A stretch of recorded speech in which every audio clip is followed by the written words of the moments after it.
تو پہلی نشانی کہ عاشق اپنے محبوب کے گھر کے بار بار چکر لگاتا ہے، تو مومن میں یہ نشانی بدرجہ اتم موجود ہے کہ وہ بھی دن میں 5 مرتبہ کم از کم مسجد کی طرف آتا ہے۔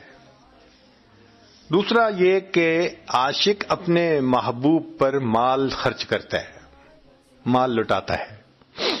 چنانچہ نفسانی، شیطانی، مجازی محبتوں میں بھی لوگ شاپنگ کرواتے ہیں،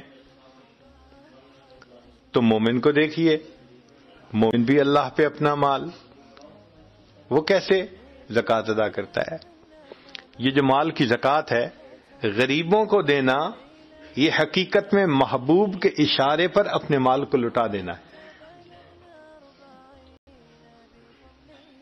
اور محبوب پہ مال لٹا دینا یہ تو مومن کا پسندیدہ عمل ہوتا ہے۔ کہتے ہیں کہ سیدنا ابراہیم علیہ الصلوۃ والسلام ایک مرتبہ بکریاں چرا رہے تھے، ایک آدمی سامنے سے آیا اور قریب سے گزرتے ہوئے اس نے یہ الفاظ کہے، سبحان ذی الملک والملکوت، سبحان ذی العزت والعظمت والہیبت والقدرت والکبریاء والجبروت۔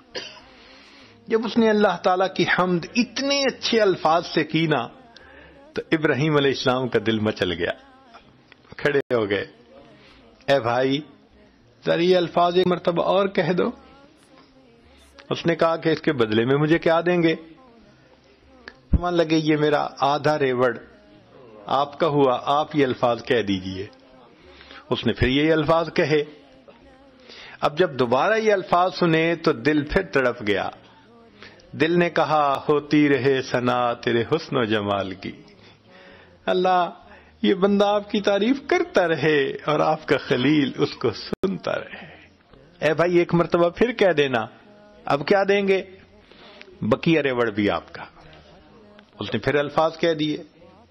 جب پھر سنے جی چاہا کہ کندھے مکرر کا مزہ لوں، بار بار، اے بھائی پھر ایک مرتبہ کہہ دیجئے۔ اس نے کہا اب تو آپ کے پاس ریوڑ بھی نہیں، اب کیا دیں گے؟ فرمانے لگے تجھے ریوڑ چرانے والے بندے کی ضرورت ہوگی، یہ الفاظ کہہ دو میں تمہارا ریوڑ چرا دیا کروں۔ اس وقت اس نے کہا کہ ابراہیم علیہ السلام مبارک ہو، میں اللہ رب العزت کا فرشتہ ہوں، اللہ رب العزت نے مجھے بھیجا، جاؤ میرے خلیل کے پاس جا کر میرا نام لو، پھر دیکھو وہ میرے نام کے کیا نام لگاتا ہے۔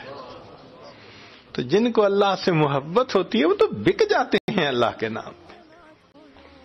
اللہ اکبر کبیرہ۔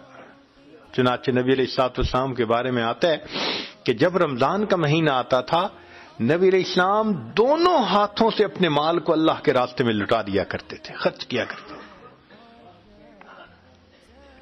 صحابہ رضی اللہ عنہم میں دیکھنا ہو تو سیدنا صدیق اکبر عنہ کی مثال بہترین ہے۔ سبحان اللہ۔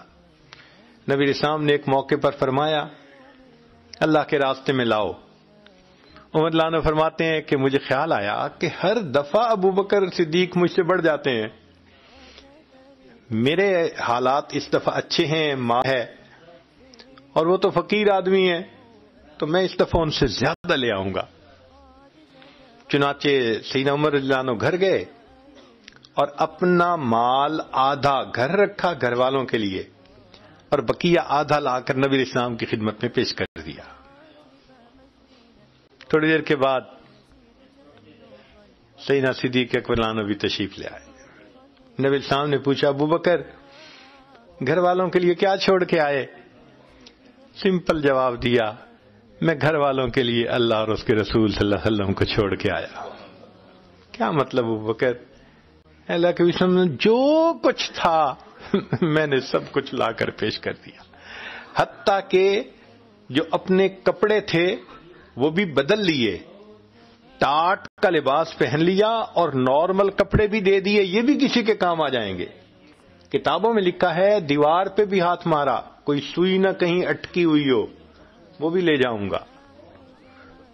نبی علیہ السلام کی خدمت میں جب سب کچھ پیش کر دیا، حضرت شیخ الحدیث مولانا زکریا رحمۃ اللہ علیہ لکھتے ہیں کہ جبریل علیہ السلام تشریف لے آئے، نبی علیہ السلام کو سلام کیا۔ نبی علیہ السلام نے پوچھا کہ جبرائیل کیسے آنا ہوا؟ اے اللہ کے حبیب صلی اللہ علیہ وسلم، اللہ تعالیٰ ابو بکر صدیق کے عمل سے اتنے خوش ہیں کہ اللہ نے ابو بکر کو سلام بھیجے ہیں اور یہ پوچھا ہے کہ کیا ابو بکر تم اس حال میں بھی راضی ہو؟ صدیق اکلانوں کی آنکھوں میں سے آنسو آ گئے، میں اپنے اللہ سے ہر حال میں راضی ہوں، ہر حال۔ نبی علیہ السلام نے دیکھا جبرائیل علیہ السلام نے ٹاٹ کا لباس پہنا ہوا ہے، پوچھا جبرائیل یہ لباس کیسا؟ اے اللہ کے حبیب صلی اللہ علیہ وسلم، آج اللہ رب العزت صدیق اکملانوں کے عمل سے اتنے خوش ہیں، آسمان کے سب فرشتوں کو حکم دیا گیا تم بھی ابو بکر جیسا ٹاٹ کا لباس پہنا۔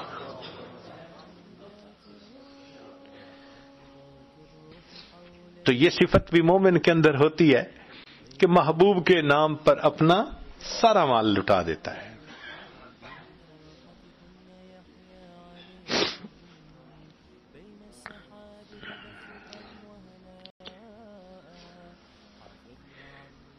تیسری چیز کہ جس کو محبت ہو، عشق ہو، کھانا کھانے کو دل نہیں چاہتا اس کا، محبوب سے ملاقات نہ ہو تو بھوکا پیاسا رہتا ہے، نہیں دل چاہتا کھانے پینے کو۔ تو مومن کے ساتھ بھی یہی معاملہ۔ دیکھیے رمضان کا مہینہ کیا ہوتا ہے کہ سارا دن ہوتا ہے، سردی ہو یا گرمی ہو، سب کچھ گھر میں موجود ہے، فریج میں موجود ہے، مگر مومن کسی چیز کو ہاتھ نہیں لگاتا، کھانا پینا بند ہوتا ہے۔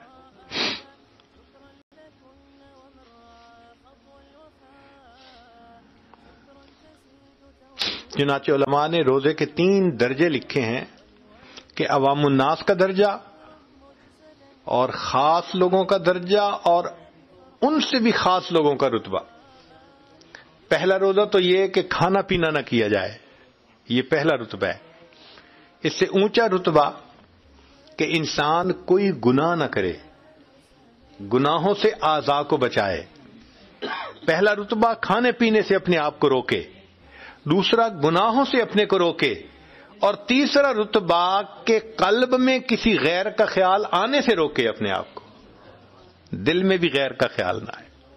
یہ روزے کا کامل درجہ ہے، اور یہ اللہ والوں کا روزہ ہوتا ہے، دل میں بھی غیر کا خیال نہیں آتا۔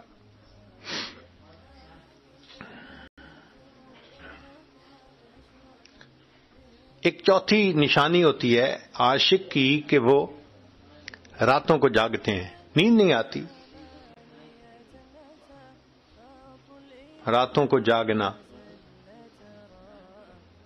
مجھ کو نہ اپنا ہوش نہ دنیا کا ہوش ہے، بیٹھا ہوں مست ہو کے تمہارے خیال میں، تاروں سے پوچھ لو میری روداد زندگی، راتوں کو جاگتا ہوں تمہارے خیال میں۔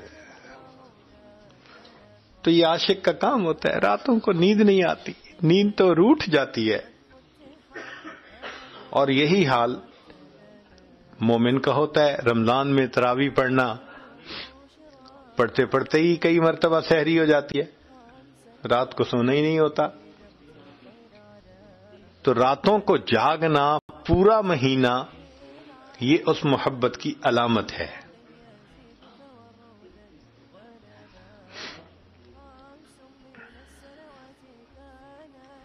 اور پانچویں ایک نشانی ہوتی ہے کہ کئی مرتبہ محبوب کو انسان منانا چاہتا ہے اور دیکھتا ہے کہ مان نہیں رہے تو بس پھر قدموں میں بیٹھ جاتا ہے، میں منائے بغیر نہیں اٹھوں گا۔ تو مومن بھی اسی طرح رمضان میں اعتکاف، گھر بار چھوڑا اور اللہ کے گھر میں آ کے 10 دن کے لیے اعتکاف، یہ ڈیرے ڈالنے والی بات ہو جاتی ہے۔ حضرت اقدس تھانوی رحمۃ اللہ علیہ ایک مرتبہ حضرت خواجہ عزیز الحسن مجذوم رحمۃ اللہ علیہ سے کسی بات پہ ذرا خفا ہوئے تو تنبیہ کرنی تھی، تو تنبیہ کی خاطر فرمایا کہ اپنی گٹھڑی سر پہ اٹھاؤ اور یہاں مسجد سے چلے جاؤ۔ تعمیل حکم میں انہوں نے گٹھڑی اٹھائی اور باہر نکل آئے۔ اب حکم تھا کہ چلے جاؤ تو جانا بھی ضروری تھا، محبت کہتی تھی نہ جاؤ۔ اب کیا کرتے؟ دروازے سے باہر نکل کر وہیں بیٹھ گئے. بیٹھے ہیں کہ حضرت نے مسجد سے نکالا ہے نا. یہ تو نہیں کہا کہ مسجد کے دروازے سے ہی چلے جاؤ. اب کیا ہوتا کہ جو کوئی آتا مسجد کا دروازہ کھولتا تو وہ یوں کر کے دیکھتے اور دور سے انہیں اپنے شیخ کا چہرہ نظر آ جاتا. اسی پہ خوش تھے. اب عجیب سی کیفیت کہ کہا ہے چلے جاؤ اور دروازے پہ بیٹھے ہیں. تو جب کافی وقت گزر گیا تو حضرت اقدس تھانوی رحمۃ اللہ نے کسی کو کہا کہ پوچھو یہ یہاں سے کیوں نہیں جاتا. تو جب اس نے آ کے پوچھا تو وہ بھی شاعر تھے, انہوں نے آگے سے شعر میں جواب دیا, اگر تو در نہ کھولے گا تو میں بھی در نہ چھوڑوں گا. اگر تو در نہ کھولے گا تو میں بھی در نہ چھوڑوں گا. حکومت اپنی اپنی ہے, ادھر تیری ادھر میری. تو ڈیرے ڈال کے بیٹھ جانا یہ عاشق کا کام ہے کہ میں تو منائے بغیر پیچھے نہیں ہٹوں گا. اور واقعی اعتکاف میں تو ایسا ہی ہوتا ہے. تو ان اعمال سے پتہ چلتا ہے کہ واقعی مومن کی زندگی میں ساری ترتیب عشق الہی کی وجہ سے ہے. مومن کے روزے, اس کی نمازیں, اس کی تلاوت, اس کا سب کچھ اللہ کے لیے. تو یہ زندگی اس کے گرد گھومتی ہے, محبت الہی کے گرد گھومتی ہے.